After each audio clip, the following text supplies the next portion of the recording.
All right, it's December 27, 2020. Going to look at some update to the Ventures collection here. This is a single of Don Wilson. No matter what shape your stomach's in, this is the plug side stamped on here. I think that might be a catalog belonging to a radio station. It's an audition copy, promo copy, backed with Angel, kind of a goofy vocal.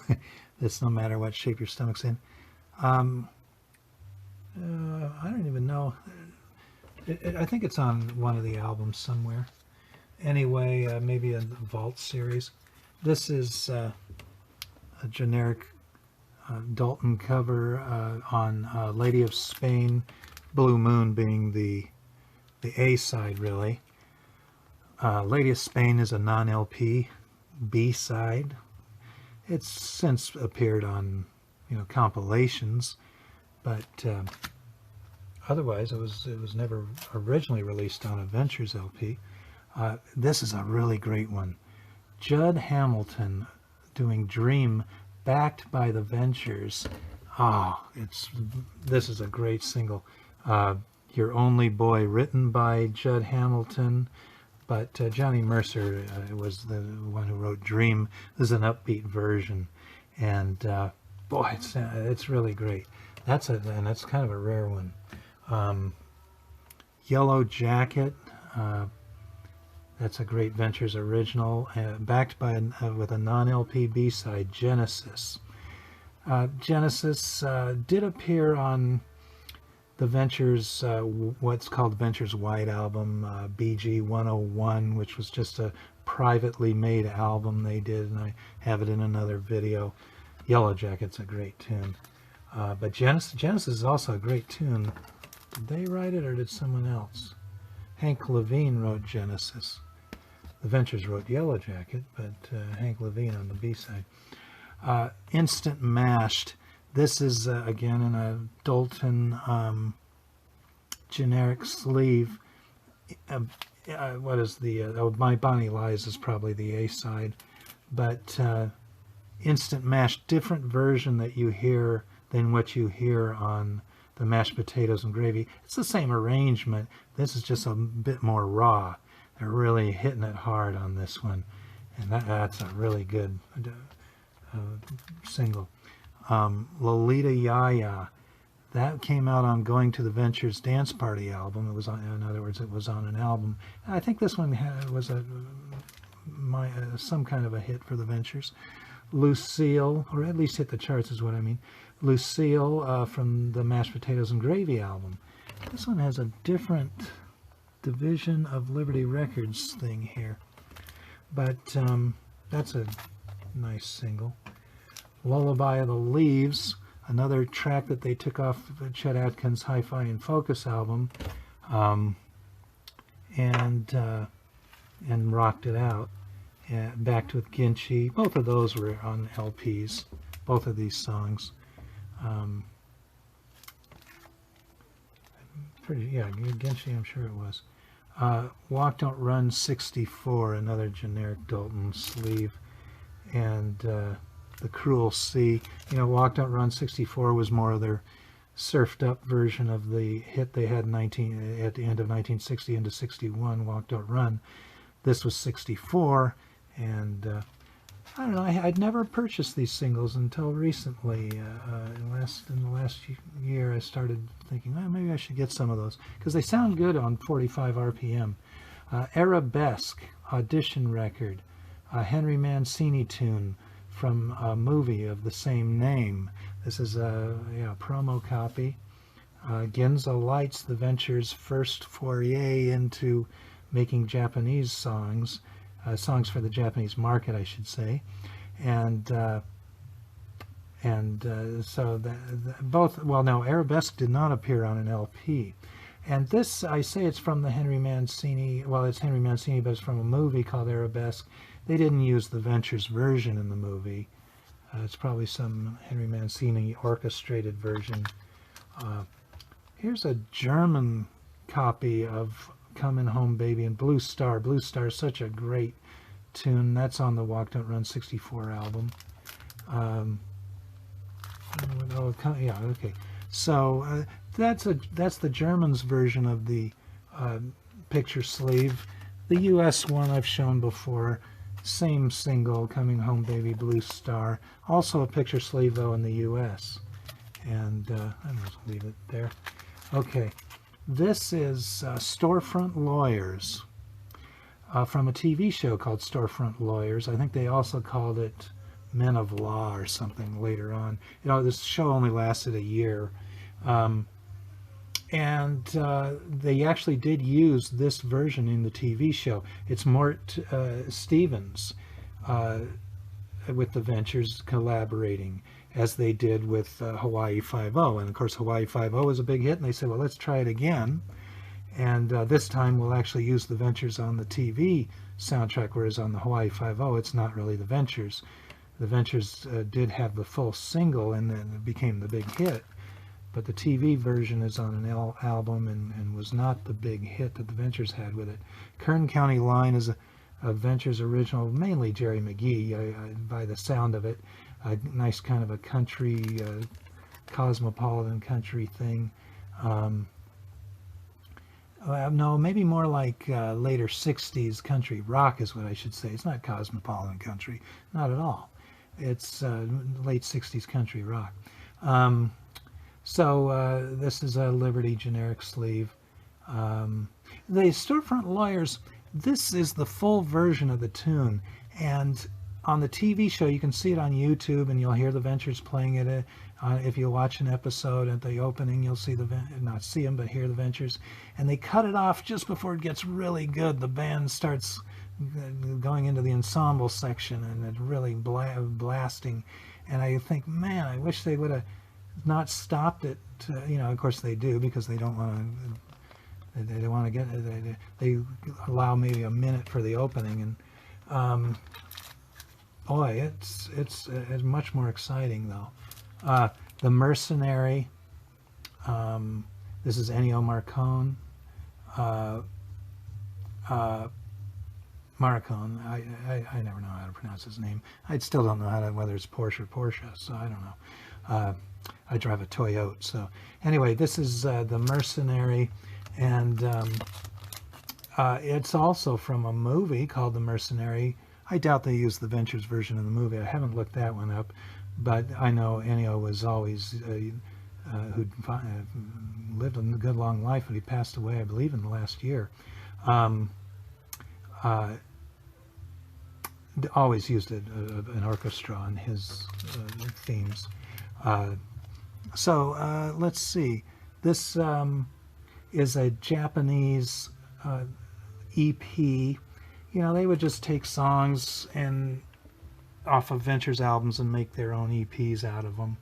And I mean, it's legitimate. I don't mean they're pirating or anything, but it wasn't something where the Ventures said, "Oh, let's put this out as a single in Japan." No, they would do it themselves and say, "Well, we think our market would like this." So Endless Dream, Vibration, Psychedelic Venture, Strawberry Fields Forever. Their Ventures version of that, if you haven't heard it, is fantastic. All those songs, though, on this thing are great. And I don't know why I bought this. I don't usually buy the Japanese ones. As I say, they're not. They're kind of. Well, they're official, but they're not the way the Ventures would have put it out. This is Telstar, of course, and so why am I showing another version of Telstar? Well, you know, I've got it on another video, probably several versions. This is a sealed copy, and what's cool is it's a Dalton copy, sealed, a nice stereo copy, which I always like. And I'm not going to open this one. I usually open my sealed records on these videos, and if you look back at some of them, you'll see me opening various sealed Ventures records that are over 50 years old, and it's kind of fun. You see the inner sleeve, and sometimes other things come out of there. But our price $447, a regular price $498. So that to me means this is an early issue of it. It's not one of those later ones that you often see 99 cents, 2 for 99 cents, where it's essentially a cutout, even if it doesn't have a cutout. This one doesn't. No, this is cool, and I'm going to keep it sealed because I have no need to unseal it. Anyway, now here's some real beauties. This is a Japanese original 60s red vinyl issue. Boy, can I get this whole thing in here and without so much glare? With the obi strip. Now we're talking. This is some good stuff. That's the inner sleeve. I have the record just to make sure I don't split the seam. The seams are great. This is in excellent condition, but I don't want it to get any worse or to become split. So I want to preserve it. So I've got a generic jacket in here as well, and that's how careful and OCD I am with these things. And another real beauty with the obi strip from Japan, Go with the Ventures. A really great album. It's has the Gary Lewis and the Playboys song it opens with. What's it called? Green Grass. Oh, that's a great song. And I just read in Dell's book, I know that they play, that Dennis Buttimer plays on Green Grass. He plays the acoustic guitar leads that you hear chasing after Noki's leads. Here's Noki with his early, wonderful early Mosrite. And Don with a Mosrite, or early Mosrite, and I know they're early. And there's the bass, all side jack. So those are the all side jack Mosrites, and yeah. So Dennis Buttimer played on both Green Grass with the as I mentioned, and I've mentioned before, and then he played on Ginza Lights. He plays the harmony guitar on there. And I hadn't known that before. Anyway, yeah, it's a beautiful copy. I've always wanted to find one with the obi strip, and finally became available. And that's a real nice copy. I don't know if I already showed this. My video kind of stopped, and that's just the back, the inner sleeve again. Okay, then another very nice one I found recently. In Japan, they're calling this record Blue Sunset. It has the obi strip. Very nice. And these wonderful fashion models from the 60s, late 60s, or 67-ish. This is the second Ventures logo, by the way. We also saw it on the Go album, which I think the Go album is where that logo was introduced. They wanted to update it. Why did the Japanese change it to Blue Sunset? I don't know. In America it was called Wild Things, and so they changed it. Some of these later albums they changed the title. Guitar Freak Out was called Guitar Breakout. This one is called Blue Sunset.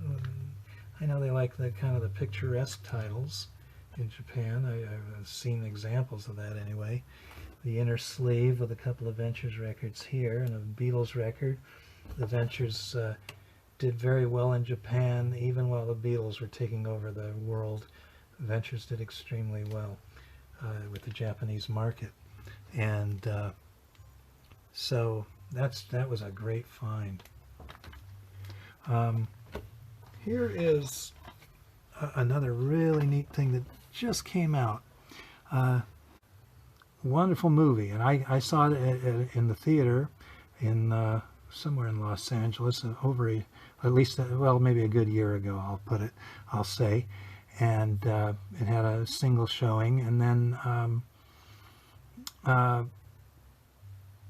yeah, so at the one theater I saw it anyway, and so let's see, it's this now on DVD, and very worthwhile seeing. It's really interesting. They cover so many facets of the ventures. How they got together is covered in detail. I know a lot of the fans watching this and know a lot of the stories already, but they go even further. They go to the Joe Bowles studio, which is his house, and the basement of his house. Oh, it's really neat. They show that, and there's some neat animation in there illustrating how they toured across the U.S. in a station wagon, and they'd have to wire ahead for the money at the next gig. I better not give away all the interesting stories. There's quite a few. And then as I say, they cover all the facets. They don't go through every single album. There's too many albums for them to go through details on.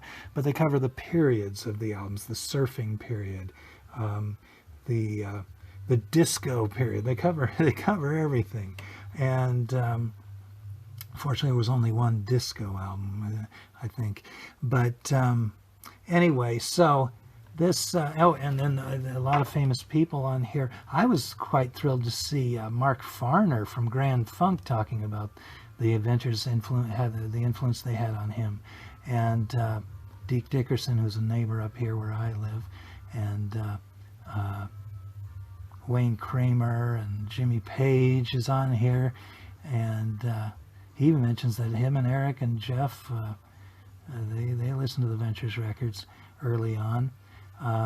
Stars on Guitars, so I'm quite sure it'll be available on the Ventures website if it isn't already. If you put that in, Stars on Guitars, the Ventures, on the internet, you'll find ways to buy it on various websites, and highly recommended. Well, I think that's all I have for this edition, and until the next time around, well, I'm signing off.